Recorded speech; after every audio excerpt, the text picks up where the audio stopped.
গোটা রাজ্য যখন নেশায় জর্জরিত হয়ে গেছে, রাজ্যের মধ্যে যখন রেলের বগি ভরাই করে নেশা সামগ্রী আমদানি হয়, রাজ্যের দায়িত্বশীল মন্ত্রী যখন প্রকাশ্যে দাঁড়িয়ে দাবি করেন সরকার চলছে তুলা আদায়ের টাকা দিয়ে, সেই জায়গায় দাঁড়িয়ে আমরা ডিওয়াইএফআই মানুষের পাশে আছি।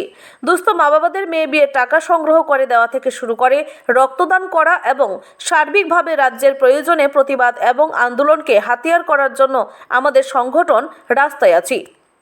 বামপন্থী যুব সংগঠনের আড়ালিয়া অঞ্চল কমিটির ষষ্ঠ সম্মেলনের বার্তা ছড়িয়ে দেওয়ার লক্ষ্যে আয়োজিত রক্তদান শিবিরের উপরে উল্লিখিত কথাগুলো বলছিলেন বামপন্থী যুব নেতৃত্বরা।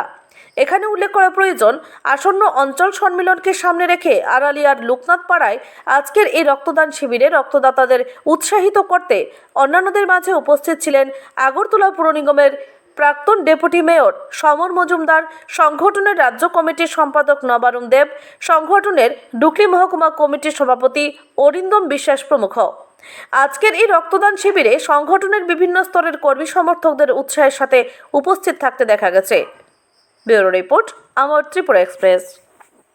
দায়িত্ব নিয়ে কাজ করে থাকি। আপনারা দেখেছেন রাজ্যের মন্ত্রিসভার একজন গুরুত্বপূর্ণ মন্ত্রী সরাসরি বলতে দ্বিধাবোধ করছেন না যে আমাদের ইনকাম সোর্স কি, তুল্লা আদায়।